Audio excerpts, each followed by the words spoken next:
जय भीम। शामिल हुए युवा साथियों, जिन्होंने अपने दिन में से इतना कीमती समय निकालकर यहाँ आज हमें सुनने आए, तो आप सभी का मैं तहे दिल से धन्यवाद करता हूँ। और आज इस विशाल जनसभा को सफल बनाने के लिए जो हमारे बसपा और एनएलओ के सभी छोटे बड़े पदाधिकारी एवं नेतागण और हमारे मूवमेंट की जान, हमारे मेहनतकश कार्यकर्ताओं ने जो मेहनत की है, तो आप सभी का भी मैं तहे दिल से आभार प्रकट करता हूं। साथियों, यहां हरियाणा में होने वाले विधानसभा आम चुनाव के संबंध में कुछ जरूरी बातें आप लोगों के बीच में रखने से पहले मैं अपने सभी संतों, गुरुओं, महापुरुषों को, जिसमें खासकर महात्मा ज्योतिबा फूले, छत्रपति शाहू जी महाराज, नारायणा गुरु, पेरियार रामास्वामी जी, बाबा साहब डॉक्टर भीमराव अंबेडकर जी एवं मान्यवर साहब श्री काशीराम जी को नमन करता हूं।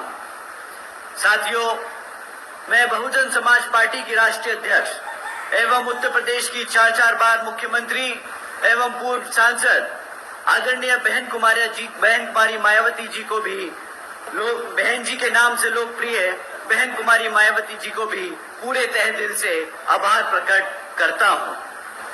साथियों, जिन्होंने अपनी पूरी जिंदगी बामसेफ, DS4 व BSP के जन्मदाता एवं संस्थापक मान्यवर साहब श्री काशीराम जी के बताए हुए रास्ते पर चलकर परम पूज्य बाबा साहब डॉक्टर भीमराव अंबेडकर जी के मानवतावादी व आत्मसम्मान एवं स्वाभिमान मूवमेंट के कारवा को अपने आजीवन त्याग, तपस्या व कड़े संघर्ष के जरिए नई राजनीतिक ऊर्जा, शक्ति व पहचान दी है तथा उत्तर प्रदेश जैसे विशाल व महत्वपूर्ण राज्य में 4 बार अपनी पार्टी BSP के नेतृत्व में सरकार बनाकर खासकर बहुजन समाज के लिए एक ऐसी मिसाल बन गई हैं, जिनसे प्रेरणा लेकर करोड़ों लोग यहाँ हरियाणा में भी सामाजिक परिवर्तन व आर्थिक तरक्की के मिशनरी कार्य से जुड़ चुके हैं।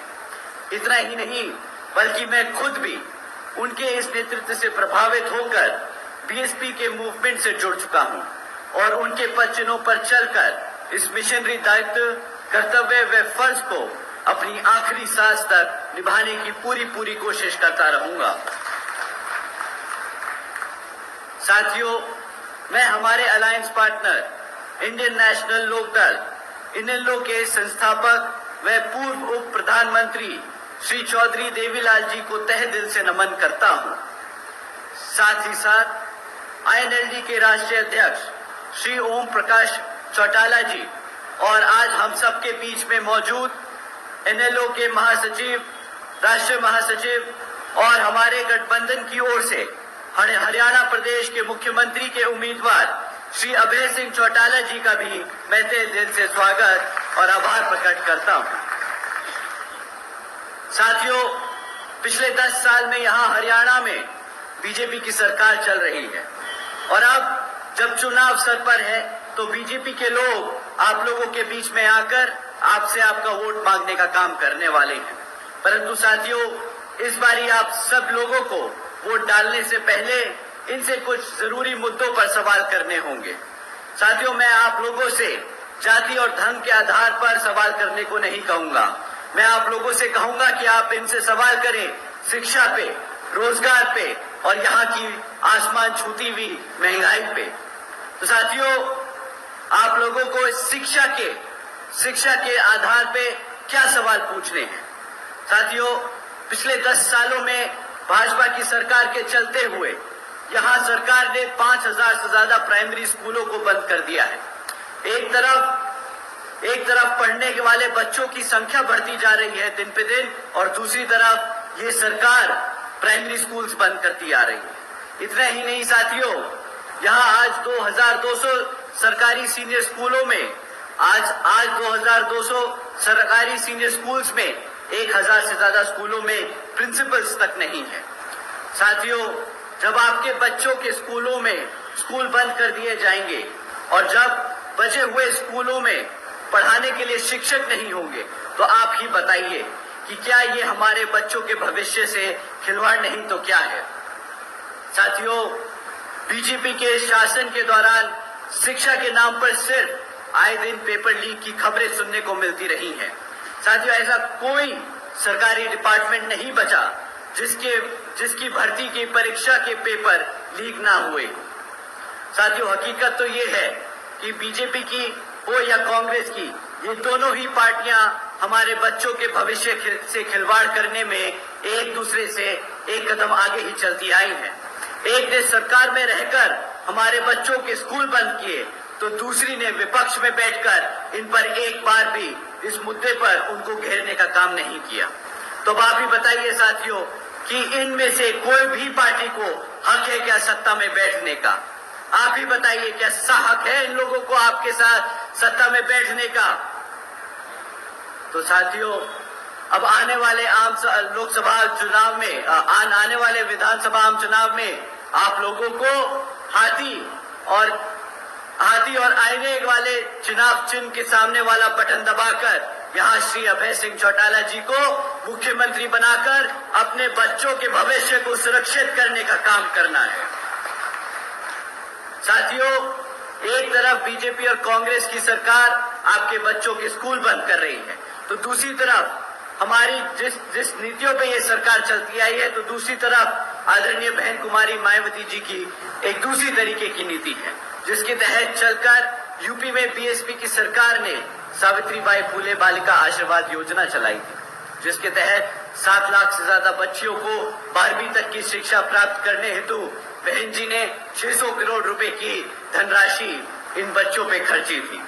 इतना ही नहीं साथियों, आदरणीय बहन जी के शासनकाल में यूपी में 6 engineering colleges, 2 homeopathic colleges, 24 polytechnic colleges, 2 paramedical और 6 यूनिवर्सिटीज के साथ साथ 200 से अधिक इंटर और डिग्री कॉलेजेस, 100 से अधिक ITIs, 550 से ज्यादा हाई स्कूल्स और 5,500 से ज्यादा प्राइमरी स्कूल्स बनाने का काम किया गया।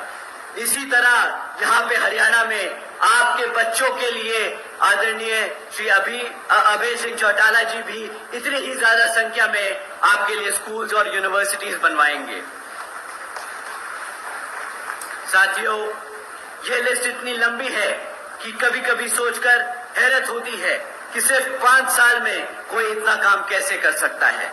लेकिन साथियों, अगर अपने समाज के लिए, अपने लोगों के लिए काम करने का जज्बा हो तो कोई भी काम असंभव नहीं, हर काम संभव होता है। जैसा कि हमें पूरा विश्वास है, हम पूरे तरीके से भरोसा रखते हैं कि यहाँ पर जब आप अभय जी को मुख्यमंत्री बनाएंगे तो वो भी उसी दिल और तमन्ना से आप लोगों के लिए काम करेंगे। साथियों, अगर हम 10 साल का रिकॉर्ड उठाएं भाजपा का, तो यहाँ पर रोजगार के नाम पर आज भी 40% युवा बेरोजगार घूम रहा है। इतना काम किया है बीजेपी ने कि यहाँ पे 40% युवा बेरोजगार घूम रहा है। और ऐसा नहीं कि ये लोग रोजगार नहीं दे सकते हमारे युवा बच्चों को। आज अगर आप सरकारी रिकॉर्ड उठाएं तो आज भी 2 लाख से ज्यादा सरकारी पद खाली पड़े हैं। 2 लाख से ज्यादा सरकारी पद खाली पड़े हैं। एक तरफ 40% युवा रोजगार मांग रहा है और ये लोग वो 2 लाख पद भरने को तैयार नहीं, परंतु वो पद भरने की बजाय ये लोग क्या करते हैं, कौशल विकास निगम जैसी योजनाएं चला रहे हैं। पक्की नौकरियों देने की बजाय ये कॉन्ट्रैक्चुअल यानी अस्थायी नौकरियां भरने की कोशिश कर रहे हैं, जिसके तहत जो पक्की नौकरियों में आरक्षण मिलने की व्यवस्था तय की गई है वो आप लोगों को ना मिल सके। उस पद पे ये लोग चल रहे हैं, उस रास्ते ये लोग चल रहे हैं ताकि आपको आपके आरक्षण से दूर कर सके। साथियों, एक तरफ भाजपा की सरकार ऐसे काम कर रही है और दूसरी तरफ हमारे लोगों को गरीब बनाकर, कमजोर बनाकर हमारे लोगों को अंदर से खोखला कर रही है, तो दूसरी तरफ कांग्रेस और भाजपा, कांग्रेस की सरकार भाजपा को इन महत्वपूर्ण मुद्दों पर ना घेरकर उनका एक तरीके से साथ दे रही है। साथियों, तो ये दोनों पार्टियां एक ही सिक्के के 2 पहलू हैं। एक तरफ डंडा मारता है तो दूसरी तरफ ताली बजाता है और पिसता है हमारा किसान, हमारा दलित, हमारा पिछड़ा वर्ग। साथियों, समय आ गया है कि ऐसी सरकार को अब आप जड़ से उखाड़ फेंक हमारे अभय सिंह चौटाला जी को सत्ता में बिठाकर अपना भविष्य सुरक्षित करने का।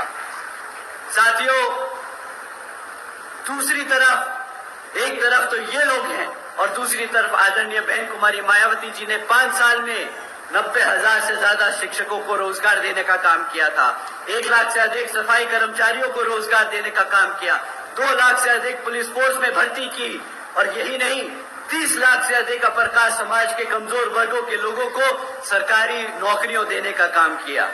साथियों, यही नहीं बल्कि बहन जी के शासनकाल के दौरान बसपा की सरकार ने कृषि एवं संबंधित कार्यों में मिनिमम वेज को 55 रुपए से बढ़ाकर 100 रुपए प्रतिदिन किया था और हमारे पिछड़े वर्ग की क्रीमी लेयर की वार्षिक आय को 3 लाख रुपए से बढ़ाकर 5 लाख रुपए करने का काम किया। और यही नहीं बल्कि हमारे गन्ना खरीदी के दाम भी रातों रात दुगने कर दिए गए थे। साथियों, बहन जी के मॉडल ऑफ गवर्नेंस के तहत चलकर ही बसपा की सरकार ने प्रदेश के सभी समाज के लोगों को अपने पैरों पर खड़ा कर एक स्वाभिमान से जीने का अधिकार दिलाया था। जिस तरीके से यहाँ पर अभय सिंह चौटाला जी मुख्यमंत्री बनकर आप सभी वर्गों के लोगों का पूरा ध्यान रखकर आपको स्वाभिमान से जीने का अधिकार दिलाएंगे।